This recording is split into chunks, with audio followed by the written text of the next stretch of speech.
Leader of the Opposition. Mr. Speaker, thank you very much, and I follow the Prime Minister in the remarks she made about the importance of the work we all have to do in this Parliament, and I'll come back to that in a moment. But firstly, I want to congratulate the Honourable Member for Rushcliffe on becoming Father of the House. He seemed to me to be a very well-established MP when I entered the House 34 years ago. And I've never quite forgotten the image of the member for Rushcliffe in the tea room, wearing hush puppies, eating bacon sandwiches, drinking super-strength lager and carrying a cigar whilst taking a break from a debate on healthy living.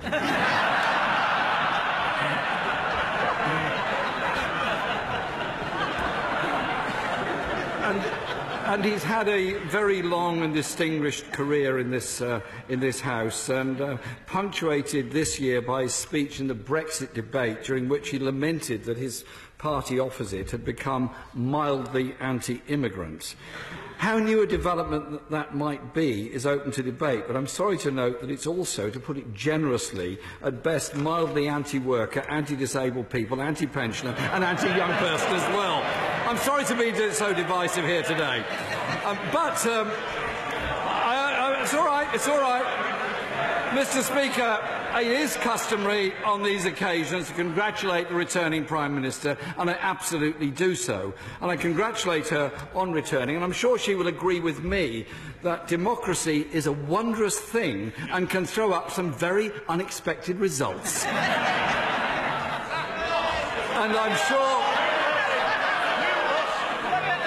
I'm sure we all look forward to welcoming the Queen's speech just as soon as the coalition of chaos has been negotiated.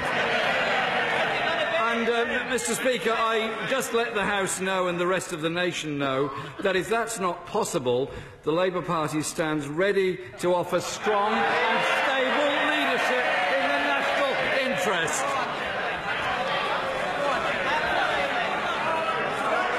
I want to warmly welcome, Mr. Speaker, all new members to this House. There is, as you have said and others have said, no greater honour than being elected here. And it is an amazing day when you first come and take your seat here. The honour of representing your constituents and taking decisions that will help people's lives. That's why we're elected here, to represent those that have put us here to try and make their lives better.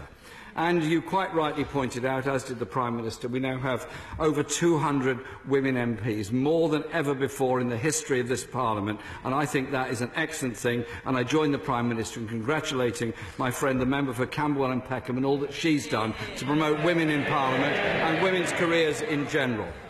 Mr. Speaker, this weekend marked the anniversary of the election of 4 black MPs to the House of Commons 30 years ago, the first black MPs for more than 60 years in the British Parliament.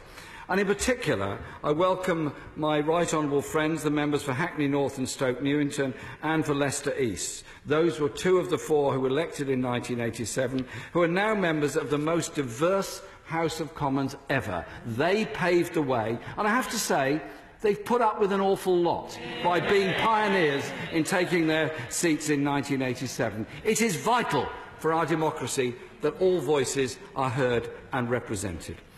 Mr. Speaker, there can be no better speaker than you in the 30 years that I've been here, because you've always ensured that backbench voices are heard, and the way that you've presided over our chamber at all times, the good, the bad and the tragic and the difficult, particularly the way in which you presided over this chamber after the horrors of what happened on Westminster Bridge, when those horrors came almost to the door of Parliament. And whilst Parliament has obviously not been in session for the past few weeks, we also commemorate the awfulness of what happened in Manchester, as well as what happened on London Bridge. We have to stand together as communities, strong, united against those that would seek to divide and destroy the democracy that we have in our society. And I congratulate you on the way in which you've conducted yourself and the inclusive debates that you've made sure backbenchers are fully involved with over the years that you've been Speaker. We have 2 things in common, at least 2 things in common, Mr. Speaker. Firstly, which is very divisive, our love for Arsenal Football Club. I realise that would bring that sort of comment, but I can cope, it's all right.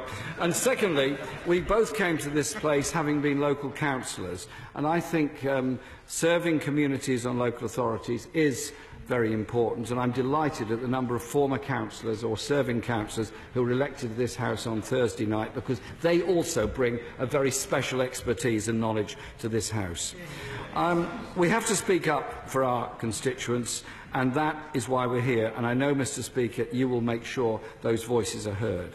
I want to thank you for your role as Speaker in facilitating exhibitions in this House. I took part in one on commemorating the end of the slave trade, and the many receptions you've held for charities in the Speaker's House, but also the way in which you've travelled around the country, reaching out and spreading the whole idea of democracy in schools and colleges, not necessarily famous, not necessarily well known, but you've reached out to people in a way that had never been done before, and I think we should all be very grateful to you for that.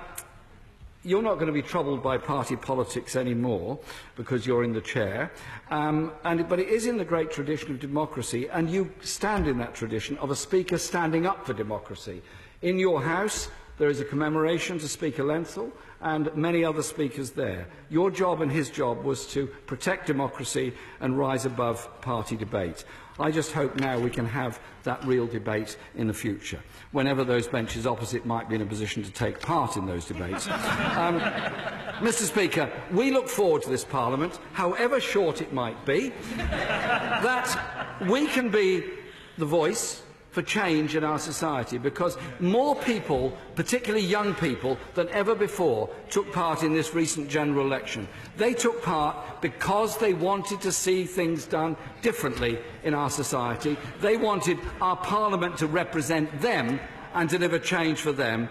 And I am looking forward to this Parliament, like no other Parliament ever before, to challenge and hopefully bring about that change. Thank you, Mr. Speaker.